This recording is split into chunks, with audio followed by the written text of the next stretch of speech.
Welcome to the Take Control Podcast, Episode 12, Rules to Live By.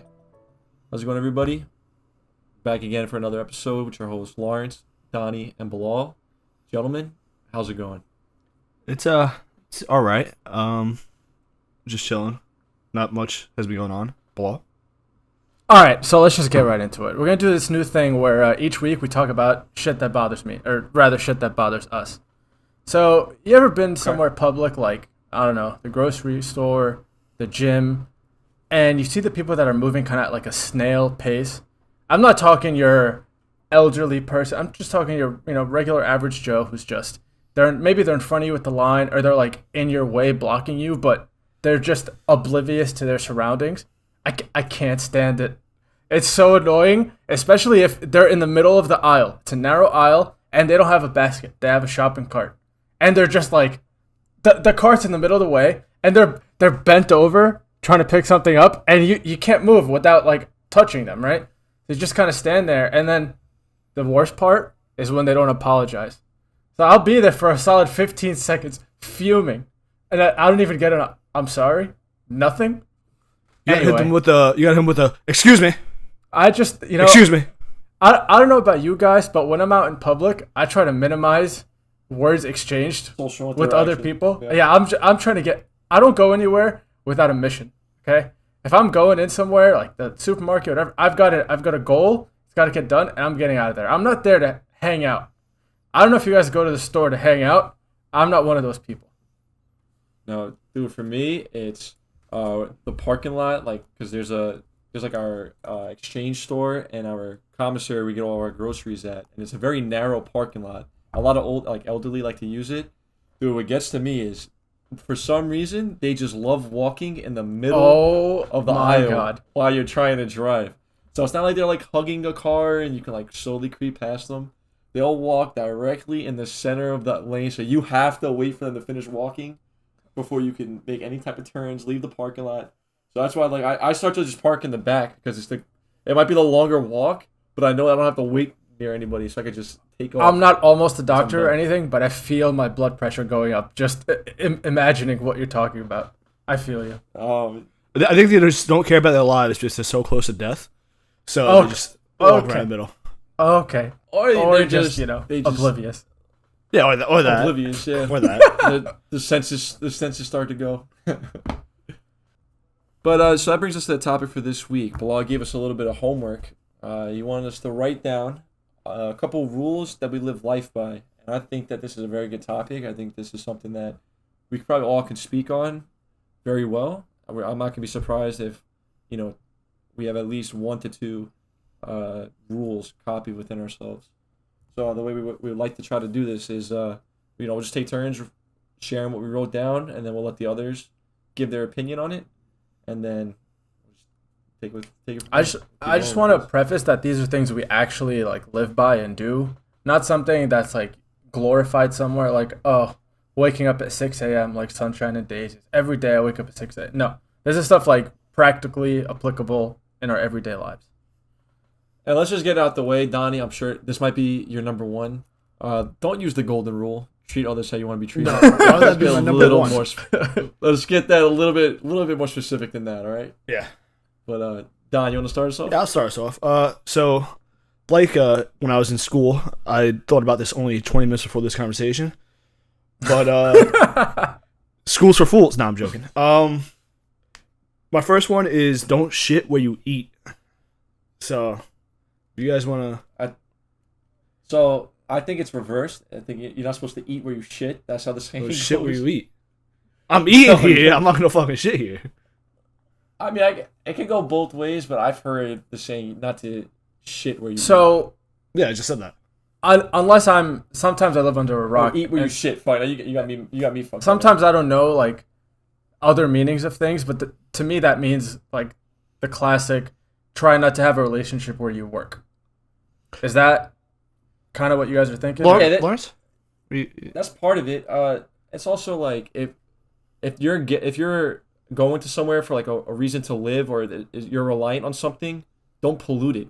That's really what it means. Like, yeah. So I was mainly thinking like obviously work is the biggest one that everyone thinks about, but I'm also thinking about like a restaurant that you might like going to. So I love to go fucking Dirty Buff during football season. The Dirty Buff. I'm not gonna try to hit on the employees there. Well, I might, but I'm just not. I'm not gonna try to have a relationship. And then like even like going to the gym, you don't want to. So You don't want to date anybody at your own gym. Because then next time you're gonna feel uncomfortable. Blah blah blah. so And then, like what? So basically, sorry to cut you off. So basically, it's saying that like if there's something or somewhere you like, try not to bring any like negative connotations to that. Yeah. Is that what I'm Like don't try to compromise it for like something else that you can get elsewhere. Okay. Like In a like a sense. woman. oh, like- what? Like for example, what women like to make things complicated. Yes, I'm talking to you if you listen to this. And that's any woman. That's not a certain person. That's just any woman out there. But it's true. It complicates things, especially in a guy's life. But yeah. I'm gonna just go ahead out and say I think all people complicate things. Lawrence's best friend Danny complicates every single aspect of life, and he identifies as a male. So I don't think it's limited to one gender. No, I'm not saying it's limited to one gender. I'm just saying they're the ones that we have to worry about.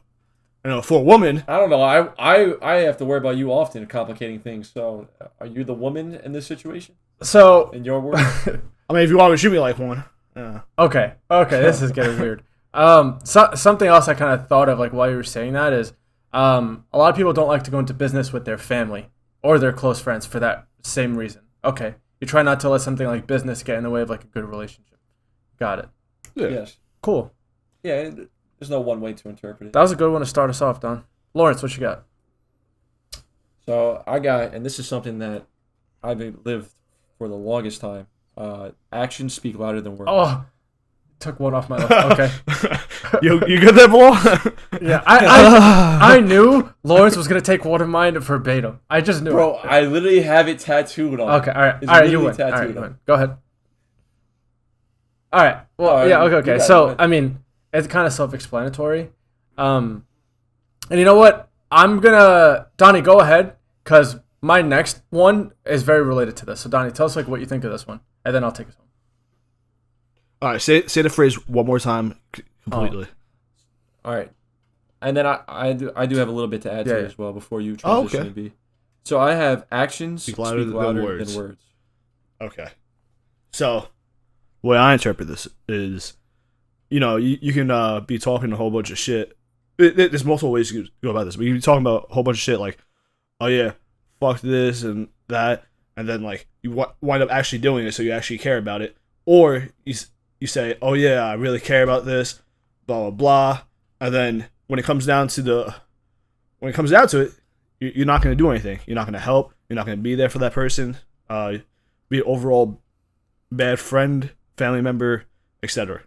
That's how I take it. I'm very similar to that as well. Just for me, also, it's knowing that you gotta also expect that and not demand it, but you need it from other people as well. Whether it comes from like a business relationship, like a relationship, like you need to not only cling on to words, because words are such an easy thing just to say. It's very easy to say stuff that you don't actually mean. But if you're going out of your way to actually do stuff, it puts like proof to what you said you're going to be doing. The proof's in the pudding. The proof is in the pudding. No, that's not my rule to live by. B, what you got? I agree with both of you. And I think rather than breaking down more of what you guys just said and repeating it, I'm gonna lead us into my first one, which ties directly to this. So I wrote down, you ever hear the phrase "talk is cheap"? Right. So the rule I kind of live by is don't let your talk be cheap, meaning your word is bond. And I think if you're a character that when you say you will do something, you do it, that kind of makes you like a high value person, right? You don't just speak things that are meaningless. You don't. Absolutely. I think that kind of can be extrapolated into other parts of your life more than just like what you actually say. And something I personally try to live by is I won't say I'm going to do something unless I can already picture myself like 10 steps ahead doing that thing. Whether it's a commitment to be somewhere, or it's to start a new project, or it's to commit to being part of like something bigger, like the podcast, for example, right? I think that a lot of people can just throw words around, whether it be in the context of saying they will, I don't know, change their life for the better, but all they do is just say, "Oh yeah, one day I'm gonna do X, Y, Z." I think Yeah, I'm gonna start it Monday. exactly. I love that first. Yeah, but And I think I know what you're saying. I think the other piece to it is within relationships, whether it be work relationships, friendships, romantic ones, whatever. A lot of people can say, "Oh, I really care about you," or "You mean a lot to me," but they don't show up when you make plans. They don't answer when you need them. They are friend or partner in name only. I'm just gonna let that kind of sink in. See what you guys have to say. I know. I got the gist of that. By the way, everybody, this is the same person that he won't plan anything unless he can find a back door out of it as well. Me? Yeah, Yeah. absolutely, absolutely. But if I say I'm gonna be there, I'm gonna be there. He won't be there, but you already know he has a plan to sneak out of there. He escaped route is perfect. Absolutely. I mean, hey, listen. If I say I'm doing something, you take that to the bank, and that's the kind of person I Smoke want to be pellets. remembered as. Smoke pellets and quotes with him, no matter where he goes. Always can make a vanish. But no, I like that one. It does speak very close to my first one as well. And yeah, I've been told since I was very young, if you don't have your word, then you have nothing. Exactly. So if your friends can't trust you when you say stuff, then why would they ever even like care what you say? How do you communicate if people don't put validation to what you say? And again, that just goes down into doing what you said you're gonna do. I think Your actions, go with. if we can move on right after this, I just think a big part of that one is also how you want to be remembered as an individual. Do you want to be remembered as that guy that whenever I needed them, they were there for me? Or the guy that, he was my friend, I guess. That kind of thing. Yeah. That was good. Really good. Don, what you got? You gonna start off around? Yeah, I guess I'll start off. Yeah. But my second one would have to be basically love yourself before you can love anybody else. I've said it probably twice on the podcast before that you can't love someone else unless you love yourself, and that there's a lot of people that they just love everyone else but themselves, and at the end of the day, they're not taking care of themselves. They're not. It's not mentally okay. But you guys got to say to that. So So go ahead, Lawrence. Sorry. Okay, so I think I agree. I think you need to love yourself before you can love others, but I think you can still have love for others without loving yourself, but I just think it won't ever be the most it can possibly be until you love yourself. At least that's how I interpret it, because they're not to get like any like specifics or what have No, you, no, but I got time to I listen. think you could definitely love somebody else, but if you don't love yourself, then that you're never gonna truly give enough for it to really be, I guess, like the most love you can give in a sense. Yeah. That's just how I take it. Be what you got. Whenever I hear that, the first thing I think of is on the airplane where they're like, before you can put the air mask on someone else, you must put it on yourself. And I think that I agree. Yeah, that's good. And I guess the way like I interpret it personally is if I'm not having the best version of me, I can't help someone in a meaningful way. It'll always be not up to its potential. And this ties back to the last thing we said, right? If like we're doing something, you do it 100%. And I think you need to have a foundation there to build off of so that you can help others. That was Don, you surprised me. I didn't think you had this much depth to you. Yeah, I'm very. All right. So, and this is another one. So honestly, I had a cheat code. My grandpa was so good to me, like telling me, like helping give good guidance in life. Like literally all these are from him. And this is like my big number 2 is how you do anything is how you will do everything. That's And deep. That one's huge for me, but I'll let you guys go on. Say that. it again. How you do anything is how you do everything. Bro, pay attention. That's the second quote he said. You're 2 for 2 on not hearing him. Wake up. I'm just ignoring him. But okay. So I feel like it's a lot in a small sentence, but basically, it kind of is your perspective on everything, on how hard you're gonna work. Oh, that's tough, man. I know what it's like trying to say. I just can't put it into words. If that makes sense.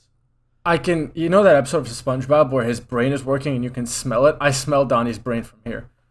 Bro, it's just it's like the fucking milk tipping over in the fucking head. Well, I can help try to break it down with examples. But Bilal, you want to go ahead? Yeah, first? I think I live that way as well, in the sense that whatever your commitments are, you live with like a certain standard in the things you do.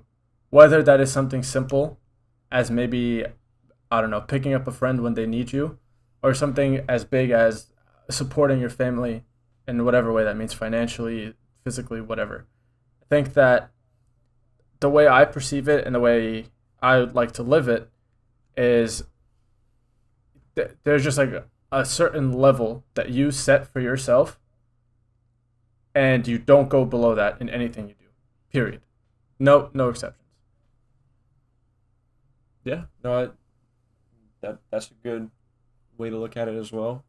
I personally take it, and this is how I treat a lot of things, that I either give my all towards it or I give nothing towards it, and that could go anywhere from like whatever job you're working to a friendship that you say is a friendship. Like I really don't really keep half-ass friendships. I'm like I either have friends or I have acquaintances. Like I really don't keep like a middle ground, and it's what I try to do, so far in like my professional career as well. There's too many people that say like, oh, I could have my own this, I could have my own that, I could be the CEO of this, but whatever they're currently doing, they don't know shit and they're a liability. And it just like again, it kind of all ties into itself where like, talk is cheap. It kind of ties into this as well, where how do you think like if you're like one of like the low end workers, like, oh man, I could do that job better. How are you going to do that job better when you don't see what it fully entails, when you're not even doing your job the way it's supposed to be done? And at least for me personally, especially being in the military only for a short time, like not making it my career, there's too many times where I'll either see people that will make it their career and they're not putting in their all to it, which really doesn't make sense to me. And then there's guys, plenty of guys, gals too, that know they're only using this for a stepping stone, but they do the absolute bare minimum with the mentality of, man, I don't care about this. I'm going to the next spot and I'm gonna be the best there. And just at least my mentality, my perspective is, I think they're just lying to themselves. Like everything that you take on in life is to show to yourself of what you can do. So if you're not gonna give it your all when it's like when you're I guess faced with a challenge, but you're always gonna push it down to the next, you don't really have like validation, I guess, to like really. Like, yeah, man, no, I will do that. Because I know for me personally, like, I look back on, like, what I guess I said I would set out to do and I've done, that I am so confident that no matter what gets thrown at me, I'm just going to figure it out. Because of how I've treated everything that's been I guess, everything I've faced up until now. And that's how I take that. I like that one. Yeah, that's one of my favorite ones. That was a quote that when it went over my head when I was first taught it, and like I was like, that doesn't really mean anything. I don't need to give my all for this. Do it next time. But once you like, once you just go out there and start doing it, it hits. That tangentially leads to my next one, which I think this one gets thrown around a lot, but it's the idea that discipline is way more important than motivation, right? Oh, you tweeted I this. did, because I was just having one of those like weeks, or not, I don't even know if it was a week or a span of like maybe 10 days where just I had no desire to do anything. I didn't want to work out. I've got applications for like the biggest step of my career. I just don't want to do it. But I have to do it. I don't get up in the morning and think I have an option not to do it. I don't make that a choice for myself. Does it suck? Yeah. Could I be doing something more enjoyable? Yeah. Am I gonna let short-term pleasures get in the way of stuff that I've been working on for years? No. I think that regardless of how you take this, whether it's on a personal goal, professional goal, even and you can apply this to relationships, is that you just have to set this. ties to the last thing I said. Set a standard for yourself and just stick to it. You're your own best friend or worst enemy. No, I agree. I don't know if you guys know him, but Jocko Willink, Yeah. he's a very I don't know this. very famous he's a very famous prior uh, SEAL officer. Now he has a podcast, everything as a motivational speaker, but he's got a book called Discipline Equals Freedom. So and that literally like you kind of summarized it as well, and like the whole book goes into it that if as long as you're disciplined, like that is your freedom. Like you are free to do whatever you want to do as long as you again set your that standard for yourself and you hit that no matter what. Like you prioritize that. That frees up you literally for you to do whatever you want to do. So maybe I interpreted it the wrong way when you said it. But it's like saying that what I'm basically getting at is you basically have to either have discipline or motivation. Maybe like I didn't state it out exactly the right way. It's the whole concept is that Well, it's greger than. It's greater right? than. I took it that greater. Yeah, than. yeah. Discipline is greater than motivation. yeah. I should have pulled up my own tweet before I said it. All right. So, all right.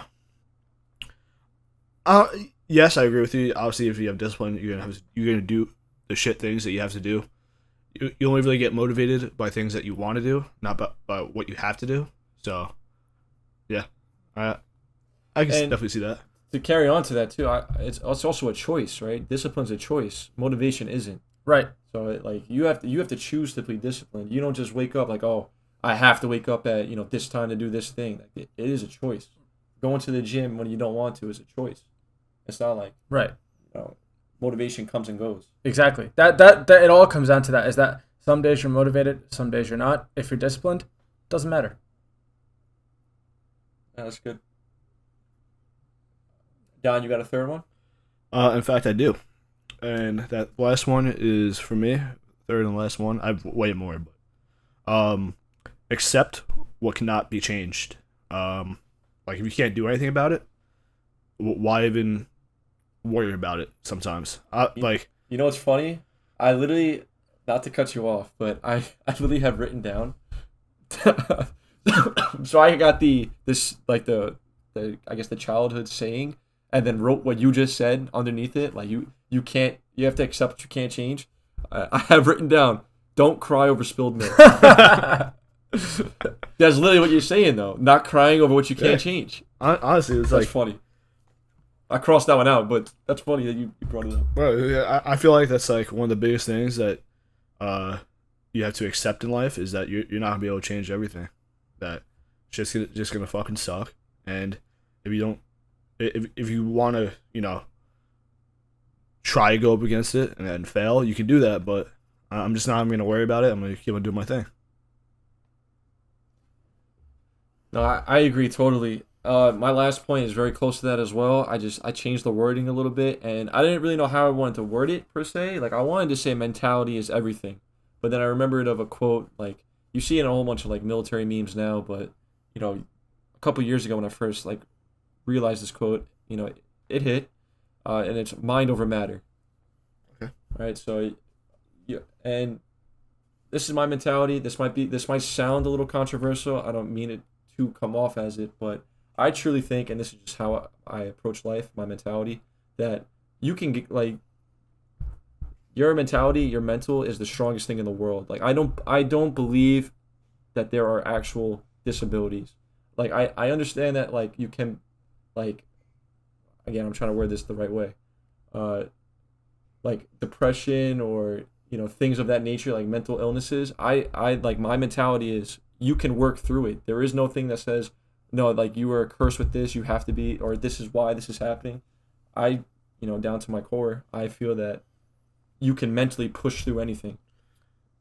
Like there is nothing that can, like there is no, like you, of course you can have ruts. There could be stuff that, it can get hard, but my mentality is that your mental is way stronger than any of us really think, that you could push through anything. There's nothing that can, in a sense, like stop you. I'm gonna. So Let me hop in. I think first is just to clarify in case this ever gets taken out of context. Disability can be taken to mean like handicapped people, that is not what he's referring to.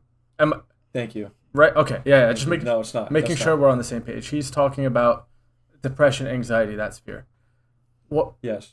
What I think of it, and I have different background, that like I study medicine. I think, again, the whole beauty of a podcast and friends who respect each other is we can go back and forth on this kind of stuff, right? And I don't think we ever like talked about this together, so this is good. I believe that depression exists, anxiety exists. I believe they are conditions. However, I believe, and this is personal, not a professional opinion. This is not medical fact.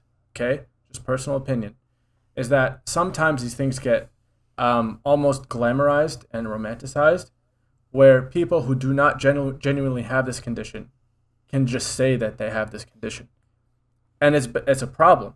I worked with adolescents who would give us verbatim the criteria to be diagnosed with depression, like textbook. There's criteria. Why? It's on TikTok. It's on TikTok. It's like, oh, I think I'm depressed, and then they put like with depression like sparkles around the word. And it's like, oh, like I told the doctor, I have no interest in doing things. I can't sleep. I can't eat. So you're a doctor now. Someone tells you they feel these things. You have to diagnose them with depression. Yeah, No. I that's the one thing that pisses me off sometimes, and it's like one time I remember I was at a bar, and Of course. this girl goes, I haven't been out that much recently, but I was at a bar and I was talking to this girl and she's like, oh yeah, that's my anxiety or depression. It's like, why are you bringing that up to me? Like, I don't even know you, and you it's kind of like you want me to be like, oh, good job for you, and then it turns out like I got asked the next thing like, oh, so how long ago did you get diagnosed? And she's like, oh, I'm not. Oh, I was like, okay, that makes sense. But with that comes another thing. So when I was having my little episode, the reason why I liked it so much that it went through like that is because now I have a new perspective on it, and I can actually talk about this, and not just talk out of my cheeks. But there was like he didn't really like want me to keep on coming back over and over again. The therapist I went to, he basically he tried to help me fix it. And my thing is, if you're going to a therapist over and over and over again for years, and you don't seem like you're getting better, you should probably go to a new therapist. You shouldn't have to go to the therapist over and over again for years. At that point, he's doing something wrong. He's not doing his job, and he's just taking in money at that point. Donnie, that's such a good point that you brought up, that you'll talk to someone and they'll just, without asking, they will tell you, I have depression, I have anxiety. If it's like not related to the conversation you're talking about. Health information is protected. There's like a law, it's HIPAA. You're not supposed to share confidential health information. Since when do people start going around and say, oh, I have herpes? When do people go around and say, I have a messed up heart? It's not really like when did it become glamorized? Bro, usually you don't find out if somebody has herpes till after. It's ridiculous. Maybe that was a poor example, but you get what I'm saying. It's something that, No, I know exactly what you mean. If you're struggling with it, glamorized. I just don't think you need to throw it around. It's something you're working on. If you can, like, if it helps you to talk about it, place and time matter, not in a social setting. At a bar, you're meeting someone. Hey, my name is Bilal. Hi, I have depression. I'm really sorry. And I believe it. It's terrible. Sorry, that's my anxiety. Yeah. All right, bro. Like, But no, Bilal, thank you for the disclaimer. I try to like preface. I don't know what word. Preface. Thank you. Try to preface that I might have bite my tongue while I was saying what I was trying to say. I know they exist. I know the conditions exist. But what I was trying to say is I think that you're mentally, like, as long as you believe it and you tell yourself it, that you are mentally stronger than any mental illness that you could come across. And it, like, you can go through ruts, but like to hear about, people taking their lives because of depression, it's a shame to hear, because again, my mentality is that you are bigger than whatever current thing you're going through. And again, I'm not saying they don't exist, but I tell myself that if whenever I have gone through anxiety, I have gone through, again, I've never been diagnosed with depression, but in a rut, I tell myself that no, this is just a phase, a couple days, a week or so at a time, that this is nothing permanent, that I'm going to get through this. So I tell myself that no, this is just the here and right now. It's brighter on the other side. Yeah. But no, thank you for that disclaimer. Yeah. I knew I might have bit my tongue. No. You're good. Yeah, I definitely agree. And I think that a lot of times people can take things to the extreme or often use it as, it's sad to say, but it's true. Some people use that as an excuse to not do stuff. But again, this is personal, not professional, not medical. I think that sadness is a normal emotion. It's normal to feel sad. Depression's different. There's specific criteria, like I said, for depression. They're not the same thing. Just because you're sad doesn't mean you're depressed. And I really hate it, and I think we're only going to see it more with the generations to come that are going to get the downstream effects of all this social media stuff. It's just glamorized. And how do you tell who's actually depressed and who's not? How can you tell who uses this as an excuse to not do stuff or not? Yeah, it's almost impossible because it's just their word. You saying that is just reminding me of every time I feel like the word sad isn't even used anymore.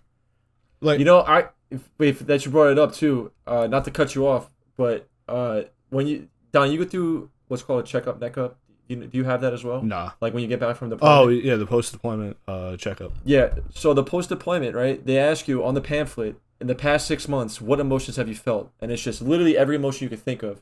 And I literally wrote down everything I could think of. Happy, sad, whatever. And then you're supposed to give it to the therapist that sees you. And I give it to the therapist I saw, and she just starts off like, "Oh, how are things going?" Like, I'm doing good. I'm glad to be back. Whatever. And she was like, "Oh, I see you notched down sad in the past 6 months. Like, you want to talk about that?" I was like, "Yeah. I mean, there was times where I just wasn't happy." She was like, "You're the only people that have actually checked sadness and have spoken that it was just a phase. Like, too many people think that, oh, if I'm sad, it's depression. Yeah. Like, they just go to the extreme." And again, Don, I'm sorry I did cut you off there, but I was gonna lose that train of thought because it was so fresh. But that blah, it's literally what you said, quote unquote, that if you think that, oh, I have experienced sadness, it's depression.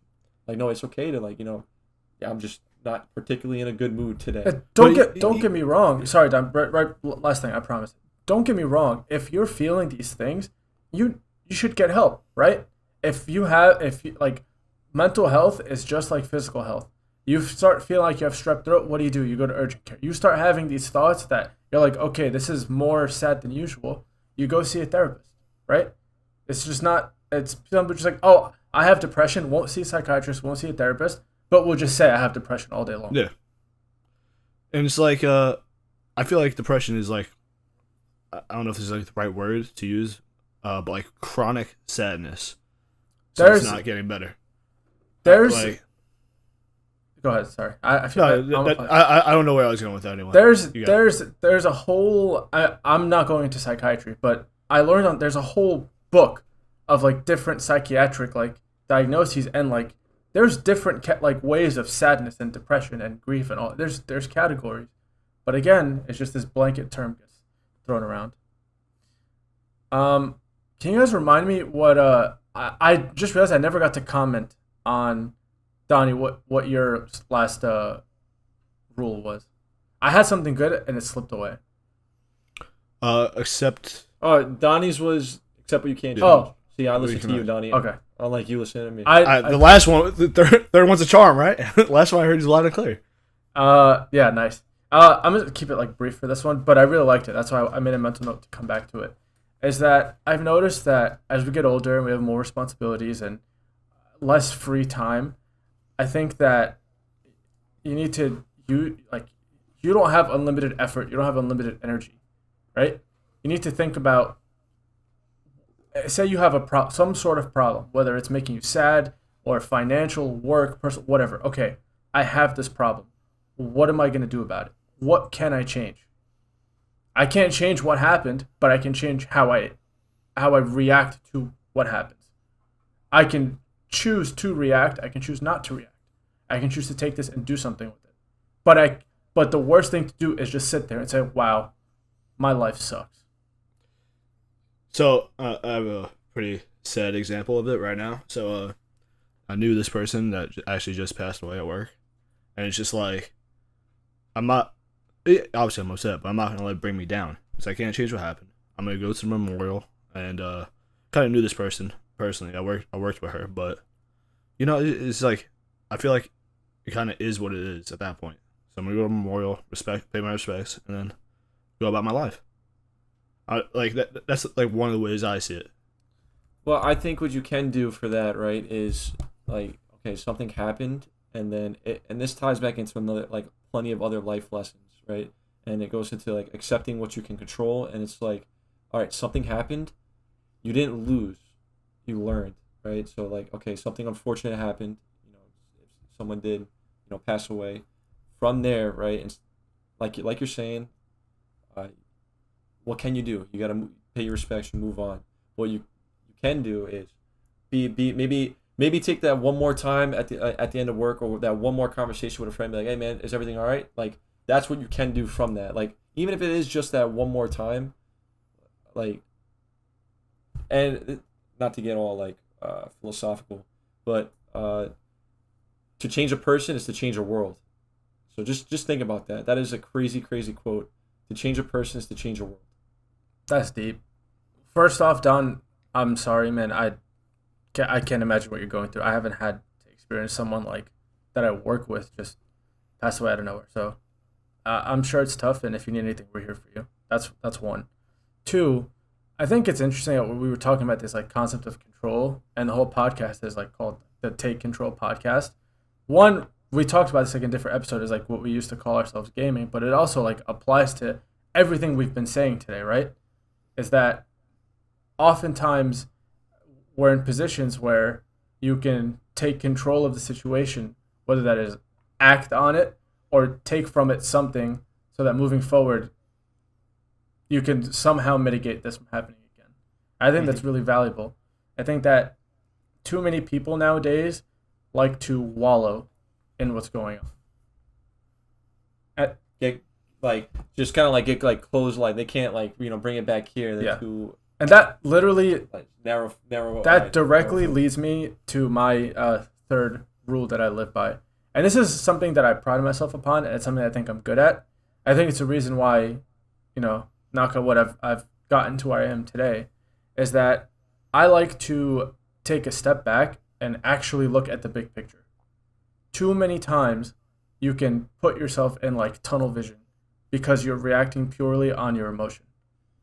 Whether that it's failure, whether it's grief, anger, happiness even, right? Too many times you focus on what's going on right now and you lose sight of what you've been working towards, or like what's actually going on. I think like I've just spoken very broadly in broad terms, but you can kind of, to put it in like an example, I can use a personal one. I have to take these board exams to become a doctor, right? So I took one last year.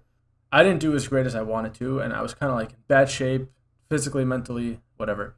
I had to take another one this year. As I was getting ready to sit down for that test, I said, no, like this isn't happening again. So I took a step back. I was like, okay, what's the worst that can happen out of this scenario? I do poorly. What's the worst that happens? Okay, maybe I don't get to be a doctor as soon as I want. But I'm not going to let myself deteriorate again over something like that, right? You take a step back and you look at the big picture. I was on the phone with my sister last night. She, for some strange reason, wants to do medicine too, despite me telling her not to. She was stressing about... What was she going to do? I don't... She like... Well, she's applying to it now, so she's already done all this stuff. She's just getting her applications ready. And she was like, I'm stressed out, all this, blah, blah, blah, blah. She's like, she's having a full-blown panic attack on the phone with me. And I'm like, okay, what? Just a deep breath. What can you do right now? What can you do right now to like change like what's going on? Okay. Next, take one step back. What's the worst that can happen? If you prepare for that and acknowledge, that's it. That's all there is to it, right?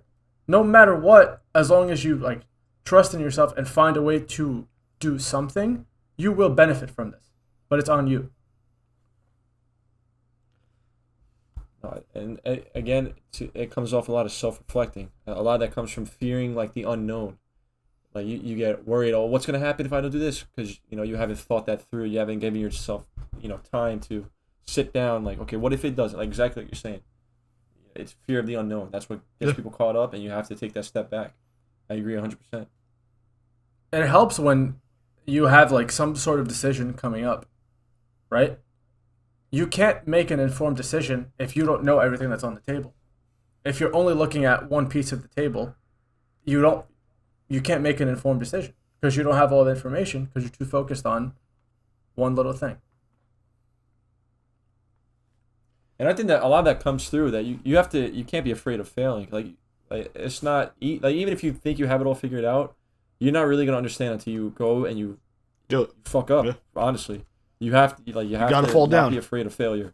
That was one of the hardest things I had to hear and really understand when like life lessons was I was afraid of failure, and that was told for me from the coach that was helping me through like the Navy training program. He told me straight up. He pulled me to the side. He was like, "You are not how at your potential because you're too." He said a lot more, but he said you're too afraid of failing. And I didn't believe him, but obviously, as I'm that was 6 years. Wow, no, 5.5 years ago at this point. That's kind of crazy. It happened in March of 2017. Never forget. Like that's just stuck with me. I was, and now it's like exactly like you said. What's the worst that can happen? You break it down, okay, and it's just going out there, not being afraid to put the effort in. I think you actually can benefit so much more than failure than succeeding straight up. Because if you succeed, then okay, woohoo! Like I got what I wanted. What's next? Whereas if you fail, you have to learn. One, you have to face yourself, and that looks different for everybody. And two, you have to find a way to improve.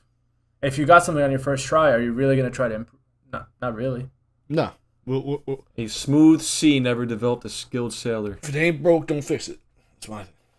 Sorry, I definitely feel that. I don't know. We said two totally different things. Yeah, that is in his own universe. Bro, you said two totally different things. No, he said if you succeed, why would you try to improve?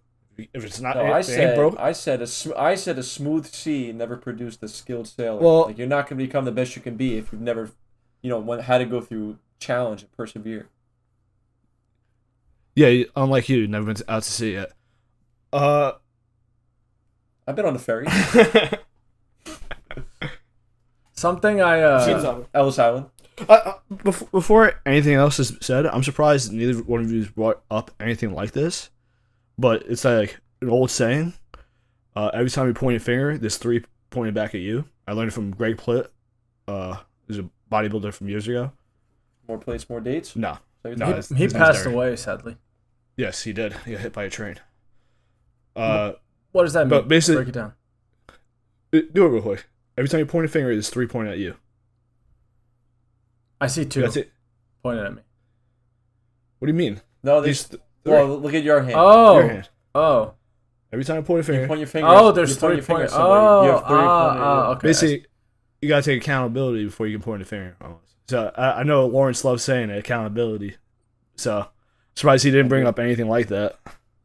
Well, I at least what I live by is accountability of yourself. So if everybody I only bring up accountability when I feel like my quote unquote rules I don't see my friends following. Not that I've told them, oh hey, you need to follow these, but I just put on the wall. Yeah, right. I have stuff that I like to hold myself to, and and we've talked about this plenty of times that good friends are gonna hold you accountable for stuff. They're gonna tell you what you need to hear, not what you want to hear. But at the end of the day, you have to do that for yourself. You have to. Your friends can only really give you the fucking kick in the ass, but it's not gonna actually work until you do it yourself. Wow, this was a good one. I think that we really touched on a lot of different things, and I know both of you very well. I know that you guys actually live by these things and apply them. I think that at the end of the day, if there's anything to take away from this, is that we're all, it's very cliche, right? The whole you only live once thing, but it's true. You only get one go at this. And at the end of the day, like if there's only one person that's going to help you get to where, Donnie, why are you like smirking? I don't. I saw Lawrence. So like, Bro, you gotta, you're not. I don't think you're gonna be able to read this, but because I kind of wrote it in script, bro. I literally have a quote by Confucius: "We have two lives. The second begins when you realize you have one." Okay, yeah, That's literally what you're saying. it's bro. true. At the end of the day, we have one go at this, and why not try to just make it as meaningful and as full of purpose as possible? Absolutely. I agree. 100%. All right, gentlemen, you guys got any closing remarks? I was trying to close it there, but I guess it flew over Yeah. your head. I know you were trying to, but now we're gonna keep Donnie this in. smirked. If you, Yeah. if you look to all of our Okay. listeners, if you made it this far, we appreciate you. Just again, like Bilal said, if anything to take out of this at all, again, Donnie's, we're sorry for your loss. Never be afraid to reach out, right? If there's anything to take out of this, don't be afraid to reach out. Take control of your life. We'll see you next time. Oh, that's what it should have been. See ya.